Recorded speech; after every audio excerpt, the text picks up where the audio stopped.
thanks so much for joining us on American Inequality today, Amanda. I'm happy to be here. And Amanda and I also just found out that we are neighbors in Brooklyn. And so it was fun to chat about all of the adventures of raising kids in the city and childcare and all of that comes with it. hmm Um, Speaking of age, I want to start us off with maybe a bit of a, controversial topic in some ways, which is really digging into age because Run for Something, one of its kind of core parts, it seems, is talking about, young and progressive candidates. So we are at a time in America where the average, age of a member of Congress is 60 years old. This is, a historical deviation. So we wrote an article at American Equality a few months ago about how the average age in Congress in 1965 was 55. In 1981, it fell to 49, and now it has shot back up. 29 of the last 33 years of the presidency have been run by boomers. And also, one thing that we found that was quite strange is that three of the boomer presidents were all born within 66 days of each other in the summer of 1946, which is just Weird. strange. Weird. Something must have been in the air in post-war America at Yeah. that time.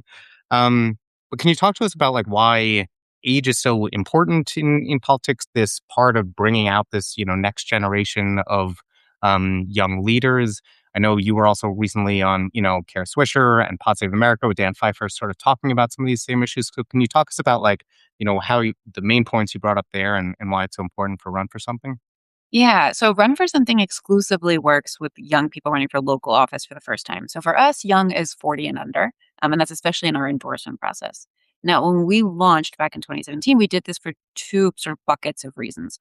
One was quite practically, we needed a way to limit who we were going to work with. We couldn't be for everyone. That wouldn't be strategic. We wanted to make sure that we were really focused on what does this particular subset of people need. Like if you're a 20 or 30 something, you maybe have young kids, you're maybe a renter, you're maybe moving around a little bit. You maybe are dealing with caregiving responsibilities. You're in a different phase of your career than if you're in your 50s, 60s, or 70s. So we wanted to be specific about who we were serving. More politically and even philosophically, we wanted to invest in people that were going to have long careers in politics. And we knew that young people were specifically left out of rooms where decisions are made. The stats that you just laid out, the average age in the House is, I think, 58, 59. In the Senate, it's 63, 64. The median school board member is 59. The median mayor of a major American city is 59, 60. As of a couple of years ago, fewer than 5% of state legislators were under the age of 35, although I think that number has changed a little bit in the last couple of years. These offices are held by old people, and they are serving old people. Now, I get yelled at a lot that I'm an ageist, which fine. And that if young people want more representation, they should vote. It's disconnected. That's different problem and solution. What we have found is that when young people run, they bring issues to the forefront of the conversation that are simply not being prioritized or heard by older leaders for the most part. There was an interview that Ested Herndon at Fox did earlier this week, if you haven't listened to, or I guess last week, that really embodies this. He talked to Jim Clyburn, who is in his mid 80s, the elder statesman from South Carolina, the only Democrat in the South Carolina congressional delegation. And Ested very gently and respectfully pushes him a little bit on the issues and how he feels he can best represent young people. In particular, he asks Representative Clyburn, like, do you use AI? And he's like, no. When did you how do you think about these tools? And Representative Clyburn says, you know, I just learned about ChatGPT last week. Like, my dude, you are responsible for regulating this tool, for understanding. I'm not expecting you to be a computer scientist. I'm not expecting you to be an engineer, but you need to understand it enough to regulate it. And you just heard of ChatGPT a week ago. One huge staffing failure, like fire all the staff. But more importantly, that is someone who is not in touch with what it means to be a 20 or 30 something in America. And I think this is true writ large for these older leaders in office. It's not a moral failing. This is not like they're bad people. They just don't understand what it's like. I always make a point to tell my grandma exactly how much I pay in childcare every time she asks me why I'm never going to buy a house. Grammy doesn't understand that it is a mortgage payment or a down payment over the course of years to childcare bills. She hasn't paid childcare in 70 years, 60 years. I think there's such a disconnect between generations in this moment that really affects how they're legislating. Yeah, childcare is definitely one of those huge ones where it's just not as relevant of an, issue for folks, like that sticker shock of when they hear about what housing prices are and that like disbelief of it. Yeah, tech is definitely a very big one, not only in your like understanding of how people are using it, but like its, pros and cons there. Do you find though that you sort of said like I'm an ageist and so be it, like do you find that there is you get that pushback, like particularly when you spend a lot of time talking with a lot of these, like older politicians and running in these circles, you go to, a lot of these events. There was that photo that just went, viral last week of the like SF, the Marina community Mhm. board meeting where it's all elderly folks. Like when you talk about raising this new generation of younger leaders, like do you get pushback and saying we don't need that or people are like on board with the mission? Generally, at this point, they're on board with the mission, although I think that's been a big change in the last decade. When we first started doing this, it was way, way more hostile to this argument. People just didn't buy it. They were like, "No, we don't. Wait your turn. Be quiet. Like, if you want to run, fine, but like you youngsters, like you don't know what you're doing." I think especially after the 2024 election, when it was so clear how much the aging population of our leaders has like real consequences. Like Joe Biden not being able to effectively communicate the things that his Right. administration did that was actually meaningful. Like they did good stuff, but he could not sell it. That did real harm to his reelect and ultimately to his presidency and ultimately to our democracy. So when we talk about now the need for older leaders to step back, I wrote an op-ed now 15 months ago, last February, saying that every Democrat over the age of 75 should have made this their last term. I was expecting to get more pushback on that, to be honest. I was expecting to get a lot of like angry emails. Mostly what I got was people of all ages being like, I agree. And in fact, the ones that I appreciate the most were the older folks who said, yes, absolutely. You couldn't, I don't think I should be a United States Senator. I don't think I should be a member of Congress. I know that my memory is not what it used to be, and I'm not as sharp as it used to be. It's really important to be able to have this conversation in a way that brings it to the forefront. I think, you remember that book came out, Original Sin, the Yeah. Biden Gotsby book, Yeah. whatever. I do think the one really valuable thing that came out of that broader discourse was the understanding that there was nobody having this conversation in private with the president. Nobody in the inner circle of the campaign or of an administration is incentivized to say, excuse me, sir or ma'am, like it's time. Think about how hard it is to tell someone you love, your grandparent or your parent, like it's time to stop driving. This is like that, but 10x, and also their livelihood is at stake. Right, you're Like, like, don't "Stop driving the country," stop like driving the country, stop being my boss, like, fire me and also fire yourself. It's so hard.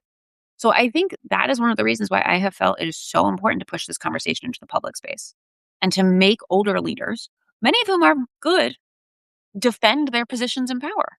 Like, Yeah. I'm not saying take you out bed and kill you or hit you with a shovel. I'm saying you are not entitled to be one of the most powerful people in the country without making a compelling argument that you can serve in this moment and give the fight that we need. Yeah, I think this point that Biden was an inflection moment for a lot of people realizing how much we were turning a blind eye to a lot of this. I think we're now seeing it a bit, on the Republican side in some ways of, Mitch McConnell, who is, kind of announced he's, on his way out. But like, we got another photo, just a few hours ago about his, what they're calling these proof of life photos. And Not a good more sign. Have to right. do proof of life. Exactly. Like if you are in that point where we need to, do these things of you posing with a, newspaper in your hand to show that this is an undoctored real photo of you being alive, like that says something about your, I think capacity to lead here. I think one thing that, or another thing in addition to kind of like pushing this conversation forward about age and progressive values and sort of what it comes with is also your run for something's ability to kind of like evolve the conversation on language on a bunch of different things. And I want to talk here about affordability in particular and how you are seeing the language of affordability really manifest amongst many different candidates. We've got an article coming out on Wednesday where we're talking about billionaires and the kind of growth of billionaires in democratic controlled states. But kind of one of the pieces that we pull from is how Dems love talking about billionaires right now, and that basically 1 in 5 emails that you get from a Democrat about fundraising is about billionaires. there's this growth now about AI, in these emails too, but there's this pushback, right, on billionaires, this kind of growth of affordability. We're seeing a lot in these young candidates. Like, how have you seen both successful and unsuccessful conversations in the language, kind of evolve around affordability and sort of how that links up with conversations on inequality? I think fundraising emails are a very specific subset of communication. Now, I agree with you. We should take them more seriously because they are how a lot of people interact with campaigns. But they're talking about billionaires because they want to ask you for money. So they want to compare you to like who has power and who does not. I do think the candidates that we are working with, we work exclusively with local, are really able to answer the question, why should voters want them to win? That is the core foundation of any campaign, which is different than why do you want to win? You want to win because winning is great and losing sucks. Voters want you to win because you're going to do something for them. And the best candidates are able to paint a picture of how your life is going to get cheaper, how you're going to tackle the affordability crisis, how you're going to make housing more affordable, childcare more affordable. Like, I should be able to see myself in your answers. So I think this is something that local candidates, and I would say even gubernatorial candidates, statewide offices have a real advantage on, which is that they can talk very specifically in a way that is hyper local to the things that people experience in their day to day life.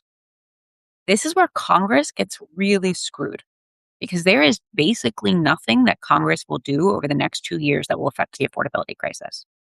Even if we flip the House and flip the Senate, they are not going to be able to pass real legislation. Trump's not going to sign anything that they do anyway. Maybe they'll be able to have a veto overturn. It's not going to be meaningful progress on the big things we need progress on. That means that a lot of them are going to make promises they can't keep, at least not for a little while. State and local candidates can. We're seeing this. I mean, here in New York, like Mamdani made it so that 3K is going to be more permanent and expanding 2K and, you know, uh, paving potholes and doing all kinds of things that you can see and feel and experience that have directly affect the bottom line in your life. I think that is so meaningful for making sure that people believe you and making sure people feel it. And that is at the core, like this affordability crisis is absolutely about economics, but it's also about a sense of agency in your life. And can you see the impact that your vote has? Can you have control over your future? And I think the local candidates who can make that argument are the ones who are able to succeed. Do you think though that makes people want to pull away from the federal then? Like if they aren't seeing any change, that it feels like they're doing lip service to affordability. I do think there was right a lot of fanfare that they wanted to have around the 21st Century Road to Housing Act, and we didn't really get as much of that as it kind of limped across the stage. But I think you're totally right that we aren't going to really see the impacts of that, in the near term, right? We might see, some more, hopefully we'll see some more, it is a quite progressive bill, Yep. over the longer term. But yeah, how can we have kind of some of our federal, right, officials improve the way that they're talking about affordability and inequality that resonates in the same ways that we see our local politicians do, or you think it's just not possible right now? I think it is really hard for them because to do so might be a short term win, but it will long term damage to credibility, which is actually a really big problem that Democrats have is that people don't believe us. They believe we promise big things and then don't deliver them. And that's challenging because they're not wrong. I think that, if the outcome of this election cycle is that people pay more attention to their local electeds and their governors and less to their members of Congress, that's a good thing generally. That's good for democracy. Because when you do that, you start to win the elections that then make it easier for you to win the big ones. Like if we control more state legislative seats, and we especially control more state legislative chambers, we can then control redistricting processes, which then makes it easier to win Congress. And if the way you win the state leg race is by talking about housing or childcare or infrastructure or utility bills, and then the thing you do with it is save democracy, that's fine. I don't actually care how you get there as long as that's the end destination. One really important part that we talk about on American Inequality is this local work, right? That inequality emerges in communities. And so it's part of the reason, these maps that we create, right, are always these hyper local ones. So you can actually understand, even sometimes at the street level, why, you see these huge increases in, poverty or high school graduation rates or life expectancies from one area to the other, because yeah, that's where it's where people live and understand and the communities and neighbors that they interact with. And I think there's this part of the, kind of coaching and guidance that it seems like, Run for Something is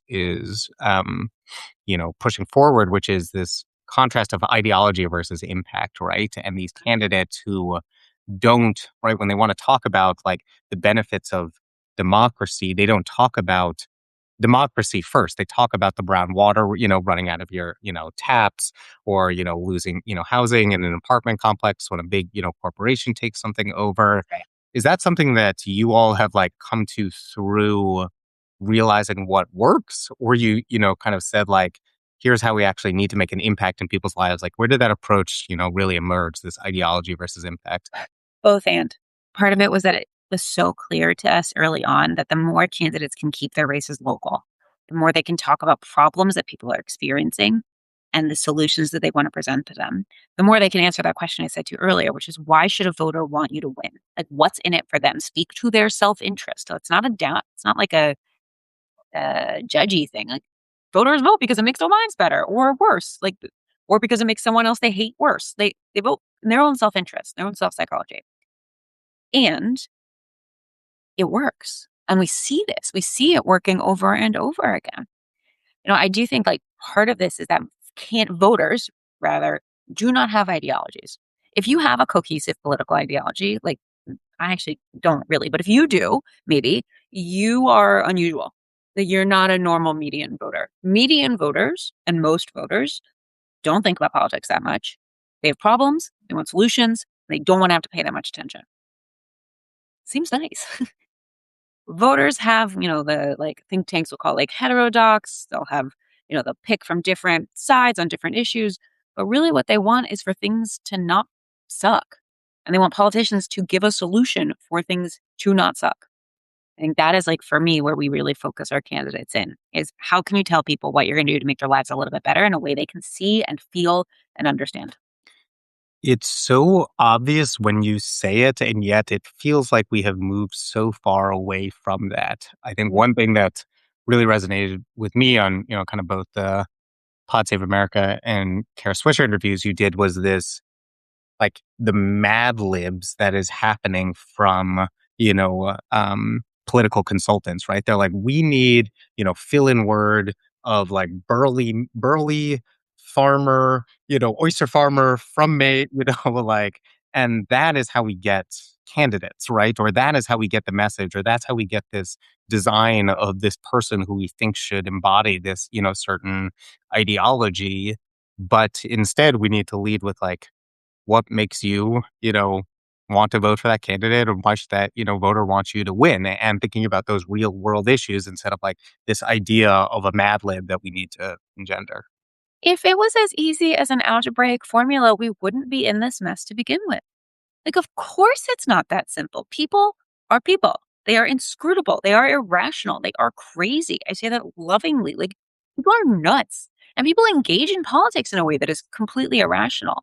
Like, it's kind of, I mean, there's political science research around this. Like, it's insane to vote. Why would you vote? You vote because you are bought in on someone's story, on your duty to your community, because it is just what you do. It is a habit. It is a muscle. There's any number of reasons why. But you don't vote for an ideology, you don't vote for a bumper sticker, you don't even vote on an issue. You vote for a person and the way that they tell their story and the way that they're able to communicate. And people do not have cohesive like political policies or positions. They have shit they want to do. And I think when we start, especially among like the pundits or the operatives trying to play kingmaker, we try to like puppet master our way through this and say there's this exact right sentence that you could say around the exact right number of issues. Like that dismisses the agency that candidates have and also that voters have to make up their own minds. We cannot trick them. You cannot sell a shitty product. They are Sorry. trying, they're trying to sell a lot of them right now. Uh-huh. And some people are getting fooled by the snake oil. But I think, in this ideology versus impact, inequality is one of these hard ideology issues, right? It means different things. I think it challenges people's standing in society. It can be difficult for folks to address it. Poverty is often like an easier thing, for people to, wrap their hands around. Like, what is, and you mentioned this already, like, what is the equivalent of filling the pothole when it comes to inequality? Like, what is the, impact thing that you're finding candidates really talk about that is really resonating with people about? They're like, that's the thing I want changed about, inequality. You know, I joked a little bit earlier, it might actually be filling potholes. It's like feels really silly to say, but I'll give an example here. We worked with a young organizer running for Atlanta City Council, Kelsey Bond, who was a union organizer, a renter, had been like deeply involved in the community. Great young leader. One of the things that they prioritized in their campaign was what they called like transportation justice or like equitable transportation, which involved things like public transit, but also better paving of roads because everyone drives on roads. And in fact, the roads that we often let decay are the ones in poor communities, the ones where like the rich people don't drive on it, so they don't complain, and so they're not like the legislators don't hear about it as much. It is as simple as saying you care enough about a community to think they have the dignity of a like comfortable drive, of a comfortable road, of a well paved road. And I think a lot about like the little things in your quality of life. It's well-paved sidewalks. It's like good lighting. It's, green spaces. It's, schools that are well funded and the teachers are well cared for and the textbooks, if they still exist, are like not ripped apart. That is things people can see that are also real indications of inequality and real like ways you can see it and feel it. I think the biggest one, the one where we comes up the most is housing. We can talk a little bit more about this, but it's like housing above everything else is the thing that people experience when they're talking about affordability. And it is the thing that like most drives apart, I think, the feeling of inequality. If I have the small house, they have the big one. I have to live far away, they can live close. I have to commute 2 hours, they can like walk to work. It is downstream of basically every other social and economic issue. And so Yeah. it's the number one thing that people run on. Yeah, so let's go to housing because I think that's now the loudest message we're hearing from candidates now, sort of on both sides. I think even before, we had this kind of, big piece of legislation. And I think you're right that it kind of touches, not to go too far into the housing theory of everything, but that it really links to a lot of these, specific measures of inequality. Is housing the right message for us to be speaking about now because it's tied to so many of these things because we can touch it? Or, do we need to be, kind of like leaning on this much broader narrative or because housing's connected to so many things, like it's fine that this is our kind of like, big hill that we're standing on now? Well, I think about like what's the biggest expense for most people's monthly budgets? It's usually housing. It's housing and then childcare or healthcare. But like housing is the biggest nut to crack. And especially for young people who are disproportionately renters, the age of first time home buyers has climbed up to about 40, 40, 41. Young people do not believe that they're going to be able to buy homes. They do not believe that the idea of the American dream of like you own a home, upward mobility, like creating generational wealth for your family, they do not believe that that is accessible to them. It's part of the reason why you're seeing so much engagement with sort of short-term economic risk taking, like gambling and crypto, is because like, fuck it, if I'm never going to buy a house, I'm never going to retire, might as well have a good little fun while I can. I think when we have candidates who are able to talk specifically about housing and about the issues that they want to tackle to make housing more affordable, whether that's building more, which in many places that's usually what it is, changing zoning laws, ADUs, parking minimums, maybe it's mobile home parks, maybe it's even in rural communities, it's talking about like good cause eviction, renter protection. It really does make it feel like they see me as a young person. They understand what it's like to be me and they want to make things better for me. And I think the challenge here is that there is a very well organized constituency of people for whom they actually don't want housing to be more affordable because that affects the generational wealth they have built for themselves. That is the inherent tension in this idea that everyone should be able to buy a home and the house should be where you store most of your equity.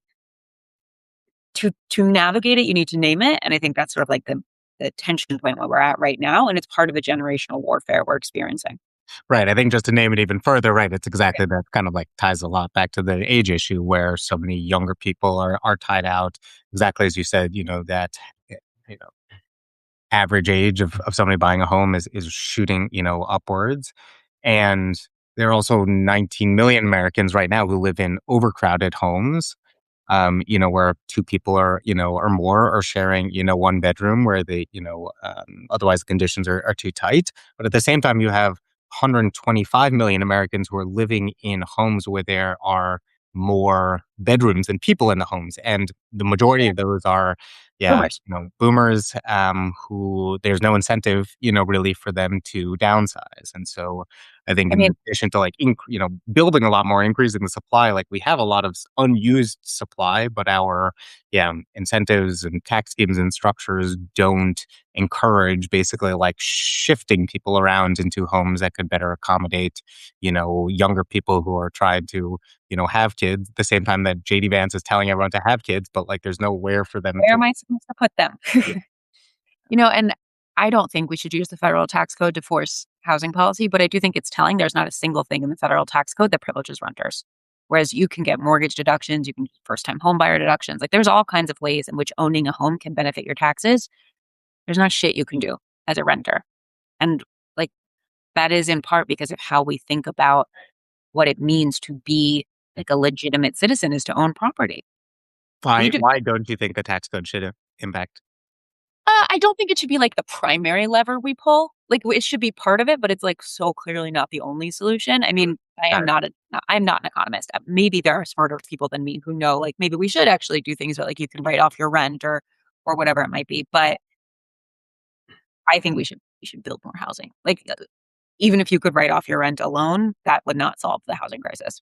For sure. Yeah. I asked because I love taxes and love talking about taxes, and so I was curious, kind of on that, and have done a lot of tax stuff in my former life as an economist as well.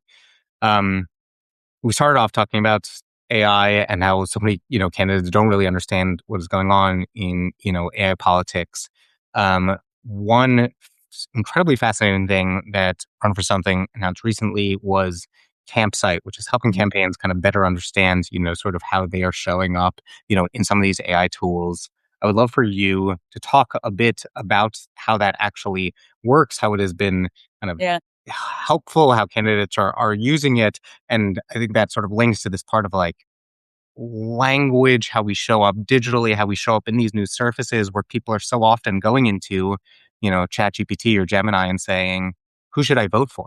Yeah. These things that, you maybe think know you so well, and it's election day, it's Tuesday morning and it's raining and you don't have that much time, and someone gives you this information, and candidates want to make sure that they're getting the right, voters are getting the right information. So this really came up for us in 2025 when some of our candidates came to us and said, "Hey, when I'm knocking doors, voters are asking me about things they're seeing in ChatGPT. How do I know what they're seeing?" We're like, "Hmm, that's a very good question. Let's see if we can figure it out." So what we ended up doing was building out Campsite, which replicates the conversations in browser, knowing that your experience with Chat or with Claude or with Gemini is different than mine, which is different than my grandma's, which is different than my husband's, and then tracking those answers over time, seeing what sources are being cited, and then helping candidates shape their appropriate strategy to make sure that those answers reflect what they want it to be. So that includes things like fill out a Ballotpedia profile because Ballotpedia gets cited by all of these different now, like AI and LLMs. Um, Consider what local news you're engaging with. The New York Times, the Washington Post, they don't get crawled by the LLMs. Local news often does, especially if it doesn't have a paywall or it's not currently suing one of the either OpenAI or Mhm. Anthropic. Um, Thinking more about a LinkedIn strategy or a Reddit strategy, again, both of which get surfaced a lot in AI. This feels like the next generation of voter contact. Even people will push back on me and be like, well, like, we need to be doing video, we need to be doing content creation. And my answer is like, yes, and most people are going to like experience that sort of ad hoc sort of like around the echo chamber of the months leading up to the election. But when they go to cast their ballot, they're going to snap a picture of their ballot and send it to chat or send it to Claude, or they're going to Google, as they're walking into the polling station, who should I vote for? I care about insert issue here. And it's going to give them an answer. And that's going to shape how they engage. And even with Google, I mean, you know this better than anyone. When you now Google things, it does not give you the list of hyperlinks. It gives you an AI overview answer before anything else.